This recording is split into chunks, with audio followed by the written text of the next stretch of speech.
What's a completely normal word that annoys you every time you hear it? Hubby. I don't know why, but I just hate that word.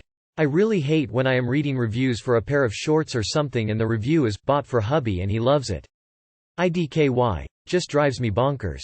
Orgasmic. I have a client at work who says everything is orgasmic and after 10 minutes I never want to hear that word again. Preggers. I hate preggers. Amazeballs. Penetration. It was a friend's pet peeve. And her friends knew it. So they were at a restaurant teasing her about words she didn't like. They were getting her riled up and were trying to remember which word it was.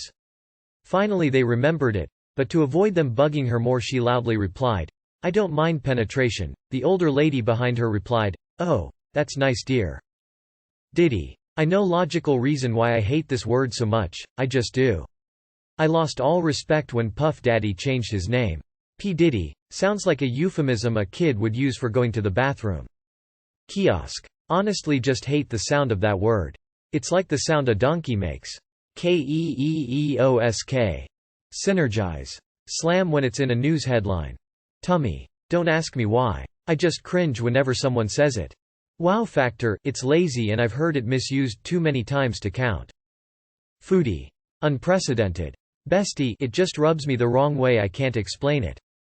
When people say, human, instead of, human, when talking about pets and their owners. It just makes me cringe so hard. Iconic. I am so goddamn sick of that word. There are other adjectives out there, people, try them out. Hun, and other overly endearing adjectives, coming from distant friends, relatives. Actually anybody other than my girlfriend or mom. Kiddos drives me crazy. Why can't we just say my kids or my children? Bae. Worst fucking ever. Literally. Taxi drivers. What's the deepest secrets you've overheard in your car? A 50-year-old man admitted to me that he doesn't know how to cook and doesn't have the time to do it, so he'll sneak out late at night to get leftovers from his mother's house. I carried 2 medical professionals once and one of them talked to his colleague about that time he was kindly kidnapped, out of the hospital by 2 guys that took him to a mansion outside the city and asked to examine the heart condition of a man who seemed to be a local mafia boss that was wanted from the law.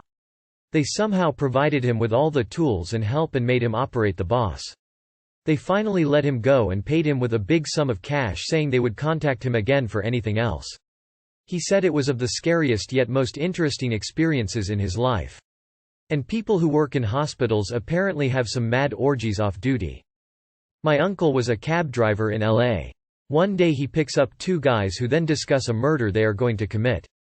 After a while they begin discussing whether they should also kill the cab driver because he heard them talking about the plan and could identify them. They eventually decided not to, but that was the day my uncle decided to stop being a cab driver. I work Uber Black in Los Angeles, picked up a customer around midnight from a flight from Mexico to Lax. Had 2 stops. First stop he waited for some compadres, who loaded 5 duffel bags in my SUV. Second stop was from LA to San Jose. 6 hours drive. After $2,500 fare and $400 tip. I never dared ask what was in those bags. That he was cheating on his wife with his cocaine dealer, who came from the same country as I did, which is how the conversation got started, and it had been going on for 25 years. I don't know what impresses me more, a 25-year affair or a 25-year cocaine habit. Edit. To clarify, since a lot of you are speculating, the dealer was a woman. Quite good in bed too, from his detailed description. It was my first fare of the night, the first time working there as a cab driver.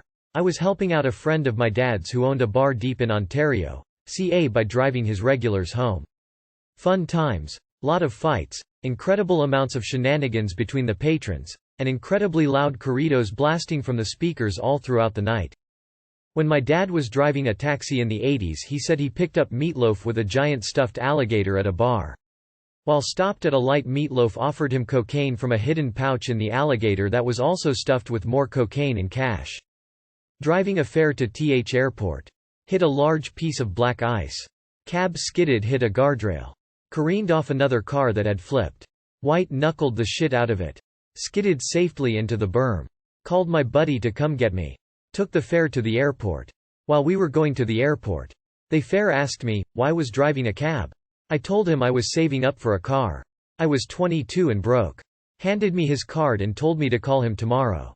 I did. Fare was fleet manager for Hertz. Sold me a used rental car for peanuts.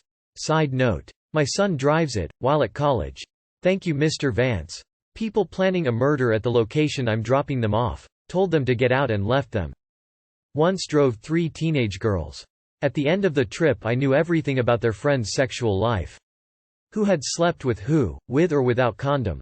Who had infected who with chlamydia. And so on ad nauseum.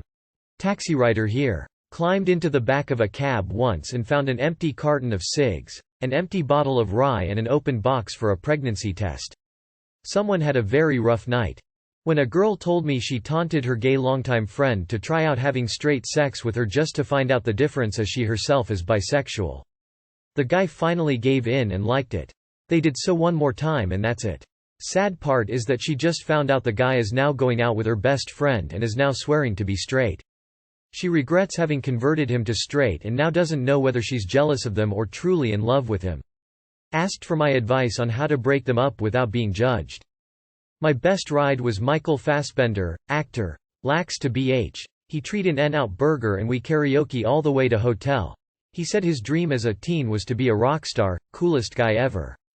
Uber driver but a few discussions about terminal illness, their own or a friend or relatives. 2 different women had been sexually assaulted prior to getting in, and had quite emotional discussions about it.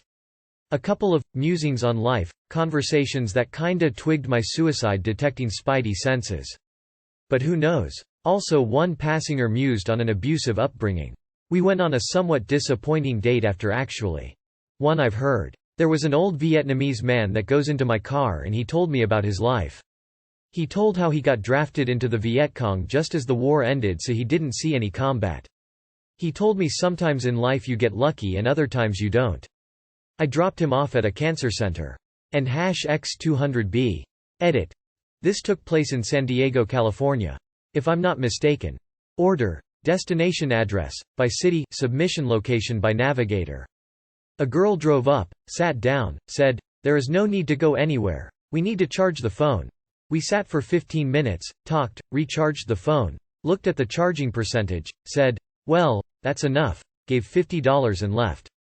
Disabled person so get a lot of taxis. Some regulars into work. Got close.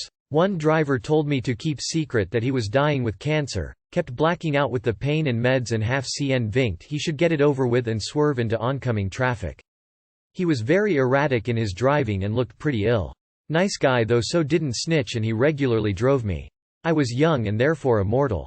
That he secretly hated all white people because they were all secretly Trump-loving MAGA Nazis bent on destroying the world through some sort of capitalistic control thing that I can't even begin to remember because it was so damn outlandish that I just kind of tuned him out. This was for a 14-minute ride. We are both white. I've worked for Uber and once a passenger, a clearly intoxicated lady, told me she should have married her brother-in-law, cause her husband had a tiny dick and was much less handsome, but because the husband was also far richer, she married him. I hope she doesn't remember she told me that. She's probably mortified to this day if she does. This will be on YouTube in robot voice someday. A woman who was pregnant with twins and also a heroin addict.